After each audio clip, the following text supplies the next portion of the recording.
Okay guys, so today we're going to be fixing the rear lift gate. I don't have the common issue of it not unlocking. I have an issue on both sides, which I've just fixed the other side. So you can see that should be locked, right? Wrong, it does not lock into place. And I'm going to show you guys why. You're going to need two tools. You're going to need a Phillips screwdriver. Well, I mean, if you were doing this the right way, you would only need a Phillips screwdriver and the proper spring. I don't know if you can actually buy this spring that's broken in here. So what we're gonna do is, I've actually got some parts from a P226. I got a spring kit for it here. And these springs happen to be pretty much the right size when you cut them down. So let's get these screws out. And then we'll come back and I'll pull the assembly out and we'll show you what's going on. Okay, so with those three screws out of the way now, you can actually pull this guy up. At least on the other side, it came up. Yep, perfect. So this one looks to be a little bit more going on than the other one, but it should be the same thing here, okay? So let's get this guy opened up. It's just the one screw here, and then this cover panel here comes off. This piece inside, it just kind of free floats, and you'll see what's broken once we get it open.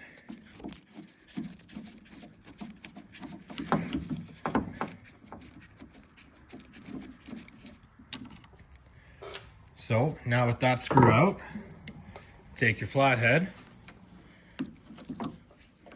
and you're gonna lift this metal cover off. My other one didn't want to come off, but if you see here, I'm gonna pull this guy. You see how this doesn't come all the way back up? That's your problem. So it pulls it down to unlock it, but it doesn't go all the way back up. If it went all the way back up, like I just pushed it, it would lock. See how it's locked? But it doesn't, because there is a broken spring on the inside. So let's get this cover off. This one really doesn't want to come out now, does it? There she goes. Okay, so cover's out, and boom. Oh, this one's different than the other one. That's interesting. Okay, it's a little different, not much. Oh no, this one does have the switch. It's just broken. Again, I'm not even really too sure what these switches do. I'm assuming that when you close or when you open it, these switches open. And when these open, it could be normally open, normally closed. So when it does the opposite of its normal resting position, it turns that light on saying you have a door open. I'm assuming that's what this switch is. The other side still clicked. This side's just kind of mushy. But you see this spring right here? See how it doesn't push all the way out? That's no good. That's no good. So what we're gonna do is we're gonna pop this spring out. So this one's actually still in one piece. The other side, it was not. So take a screwdriver.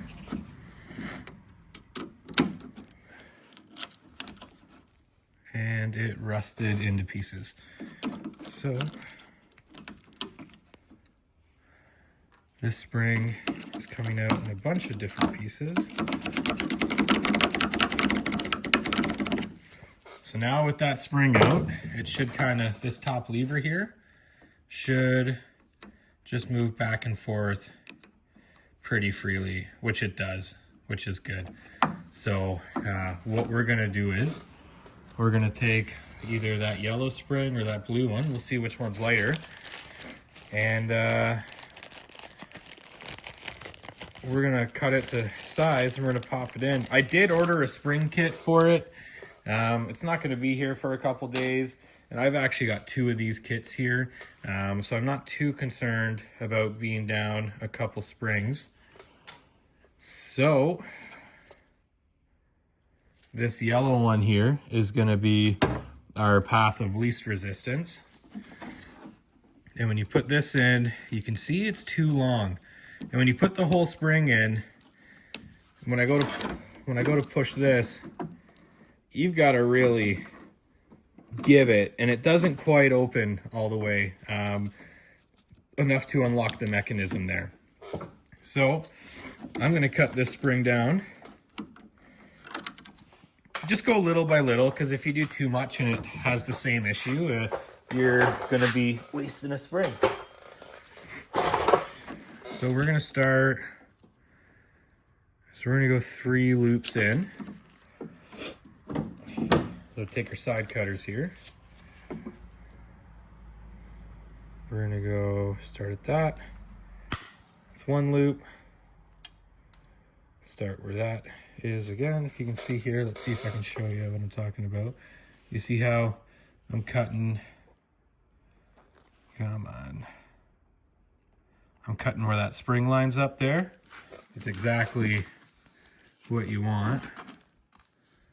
So then you can just do 1 loop at a time, right? So,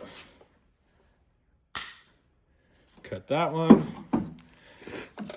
So I needed 3, I only cut 2. And when I'm doing this open end here, which I'm sure you guys can see, I'm putting this towards this metal piece here, and the flat edge is going towards that plastic, just so I don't groove it too much. So we'll throw that in, and then let's see if you guys can see that tab, which you can. Okay, good. So if I pull this, that tab comes back quite a bit. I don't know if that's going to be enough to lock and unlock, so I'm going to cut just a little bit more off of that guy. Just a little bit. Yeah, so my 3 springs at the beginning was right on. So I'll do the 3rd cut here. Perfect. Now we'll throw her into place here. We'll watch that guy.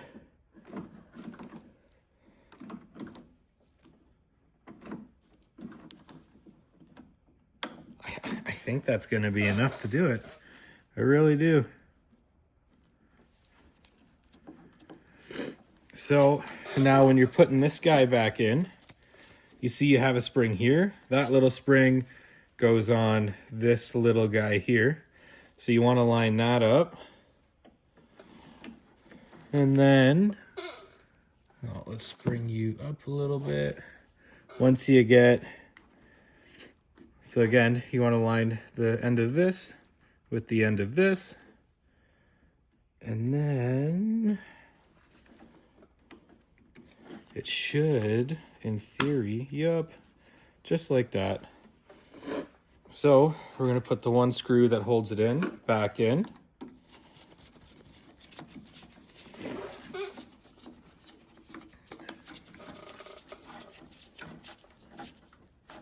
It's probably not a bad idea to lubricate these. I'm not going to do it now because I will eventually replace all this with some lighter duty springs that aren't going to be as stiff. So we should be in the fully locked position now, or it will hold the lock closed once I move it over. So if I move this over now,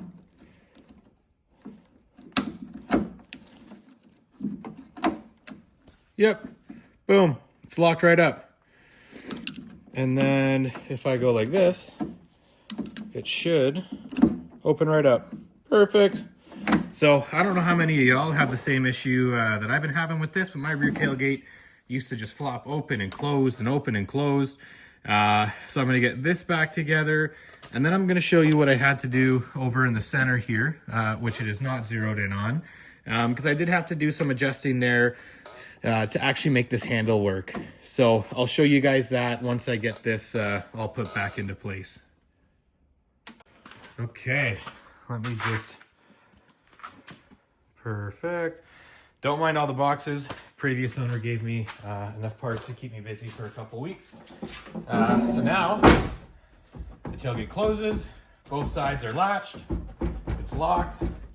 So right now it's locked, it won't open unlock it, it opens, which it didn't used to lock. And once I got the one side to lock, it didn't unlock. So let me show you that part now.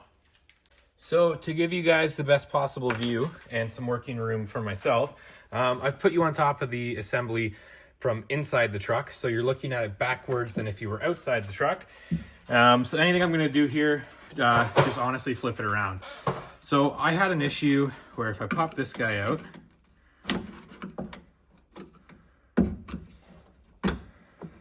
so that's the lever for this guy. So the issue, let's get that out of the way, that I was having was this guy here is your lock mechanism.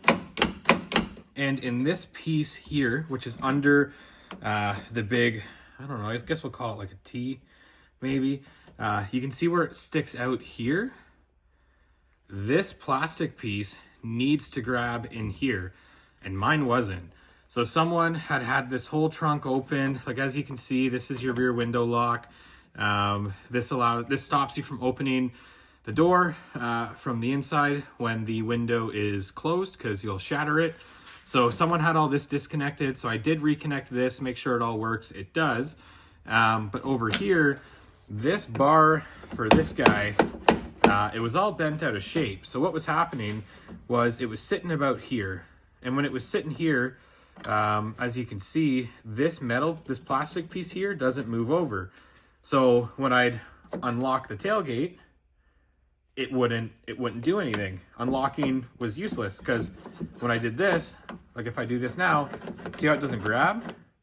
So this has got to sit further down. So this plastic piece, when you go to unlock it, it actually slides all the way over. Did you hear that go ka-dunk? Like that? Now, when I activate this, it actually wants to rotate the whole assembly to unlock your two tailgate latches there. So I had to bend this into place. It took a few times to get it right, but as I just put it in, so now it's unlocked. Or sorry, it's locked, it won't open. Now it's unlocked and it'll open. So watch out for that problem there. These cables also do tend to pop out of their holders. I've seen a couple guys saying to bend them and play with them and this and that. My cables aren't in the best shape. Neither of them were in. I'm gonna leave them the way they are, not mess with the mounts for them, and see how long that lasts, because I'm assuming it'll last quite a while the way it is. And if I have to bend these later on, I will. But right now, everything's working again the way it should be. So thanks for watching. If you found my channels helped you guys out, please subscribe, comment, and share with other second-gen owners. Even though this one is from South America, it's an import. Most of the mechanics are the same. I'm not going to have an ECM just because it's the diesel. It's a completely mechanical system. The only thing turning it on and off is your starter, and there's a fuel shutoff solenoid in the pump there. So when you turn the key off, it closes, stops the injectors from getting pressure. When you turn the key on, that solenoid energizes, it pulls in, and it opens the fuel flow. So we're gonna make some more videos on that. I've got some injector, I've got some injector parts coming in to redo those because they are leaking a little bit. So, and then I've got some glow plugs coming in as well, just because all of mine, I've tested power up until all of them. I'm getting 0 amps across the circuit, but I've got 12 volts to ground going across the feeder rail for those, which is telling me each one of those glow plugs is bad. They are brand new, they are aftermarket, I didn't put them in. So due to this being an indirect injection diesel, it requires glow plugs. So it's got a pre-chamber, and that pre-chamber, if it's not warm, it won't start, not even when it's hot. So we're gonna replace those. When those come in, we're gonna do the washers for the fuel system, hopefully get those leaks all out of the way.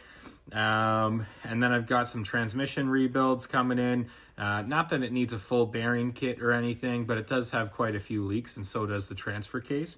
So we got one of those videos coming up. And then we're gonna go through the interior. We're gonna clean it up, We're gonna see if we can swap a 3rd gen 4Runner. I've got full leather seats from a 3rd gen here that's extra. So we'll see if I can swap those in. We're gonna have lots of content coming up in the future, so stay tuned for more. Have a great day, guys. Thanks. Ciao.